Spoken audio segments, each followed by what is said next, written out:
Magandang araw. Welcome uli sa Green Discovery Channel. Ang atin ngayon tatalakayin ay tungkol sa dalawang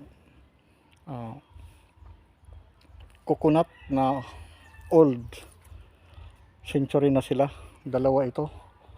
Ngayon pinuto lang ito dahil yung gawang materials. Makikita napakatangkad ito noon. At kasama nito, nakita natin, kasama nito ang iba. Ito yung puno na century, pinutol, sayang. Saka ito yung iba na matanda na ito, o kamyas. Sa lugar pala nito dito ay nasa Region 5 na ating i-explore o i-discovered. Dahil ito ay for development, ito ay in-explore muna kung meron dito kasing nakita nga nakakaibang mga marker itong century nga.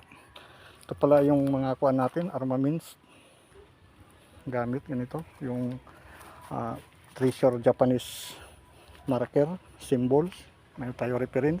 At ito yung ating locator, EKS, Japan, at saka itong pendulum, saka itong anti-bomb detector or metal. Ito yung surrounder dito. Ito yung kuha natin ilulocate or explore. And dun sa labas yung natin, entrance. Let's go at atin ngayon i-explore kung saan ang mga dapat digging spot or deposit sa atin, kung ilang meters or saan nakalinya, kung anong degrees. Ito ngayon gagamitan natin ng EKS model 2013. Naka gold lang ito, ayan. At saka ito yung power, naka ready for detection na ito. Ito pala yung gitna ng coconut tree, yung isa yung ngayon dito tayo tatayo kung saan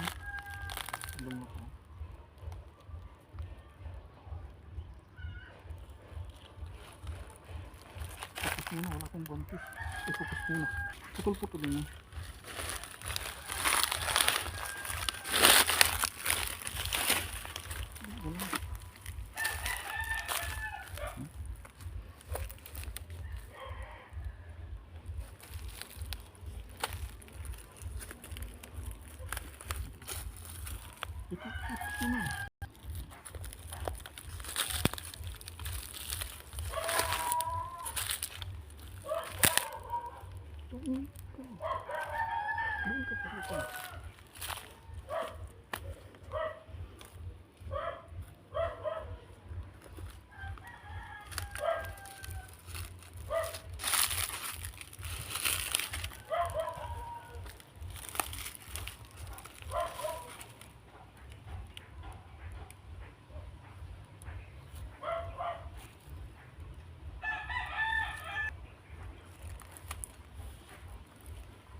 So ngayon ito natin ito yung isang century. At saka dito tayo mag-umpisa mag-compass. Ito yung north, ito yung east, west 270, south yung Kamyas. Ang north is a pising papunta dito sa century. Cut. So ngayon ito natin ay susukatin papunta doon sa west 370 pising yung load. Sukatin natin dito ha. 1, 2, 3, 4 is 5. No? 5 meters. No? Mula rito 5 meters din ito. Cut. Mula rito sukatin natin 1, 2, 3, 4, 5, 6. Cut. Oh. 1. Ito. 1 meter to ha, 1 meter. Okay. 1, 2, 3, 4, 5. So bali 5 meters ito bawat triangulation, yung equilateral triangulation na itong setting ng load. Dito yung load. Ito pala ngayon ang setting natin kung makikita.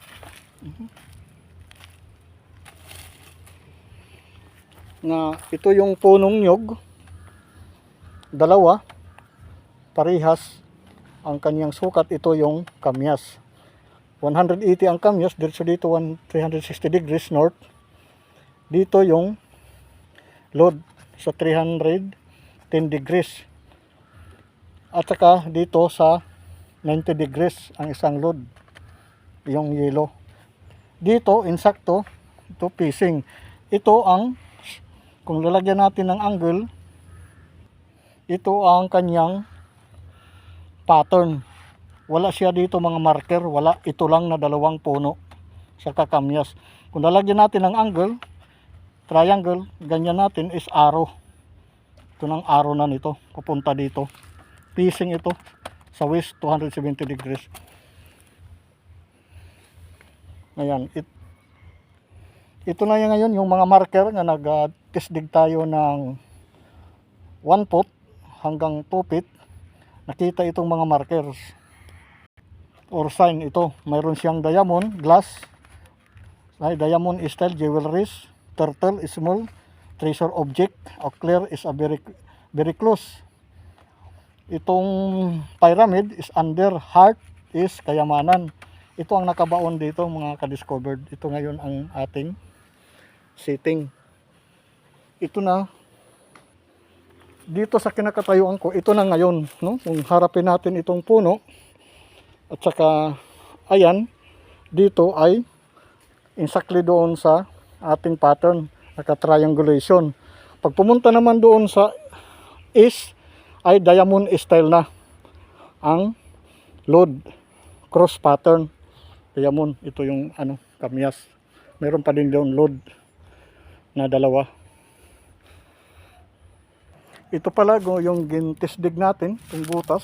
Dito siya, ito yung target, naka-discover. Meron siyang ano, no, marker.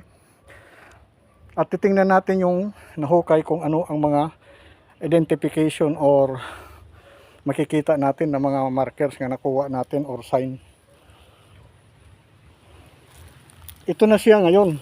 Ito yung mga markers na nakita natin.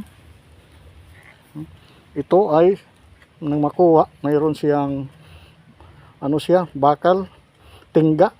Tapos ito perfect na diamond shape ito, tapos ito, tapos itong bato. At saka mayroon naman siyang turtle na maliit, ayan, na nakuha. Tingnan natin, no.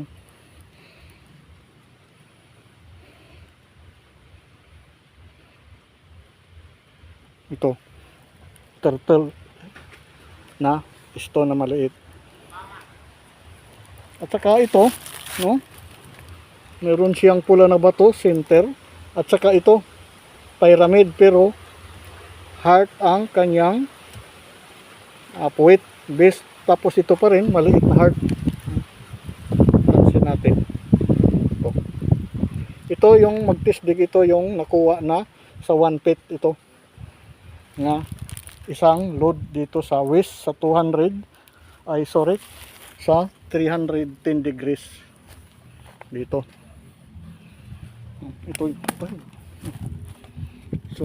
Ito yung setting natin ng ano, ng compass, naka north. Ito na siya, no? Ngayon pupuntahan natin, may markers din ito na isang nyog na ito na century. Napaka ano nito, no, napaka tangkad na, pinutol lang. Sabi ko kanina, ito mga ka-discovered ang kanyang sekreto. Ayan yung markers niya, no, tingnan natin, square, no. Ayan, na meron siya ditong guhit nga papunta siya doon sa tinisdig natin. Ayan, dito tayo, ito yung butas, diretso doon, itong arrow papunta doon sa tisdig natin. Itong markers na ito ng puno ng century coconut. Yan, papunta doon. Ulit ko lang. Ngayon hanggang dito na lang si Green Discovery. At sa araw nito meron tayong na-explore na itong tisdig natin sa 2 century na coconut na napakataas, na mayroon 2 load na cross pattern ang pagkabaon nila, na mayroon lamang 5 meters mula sa gitna at saka papunta sa load, east, west. Yan yung century, saka ito. Sa sunod na lang muli, pagkikita-kita natin ni Green Discovery. At maraming salamat uli. Sana nasa mabuti tayong kalagayan. Bye-bye.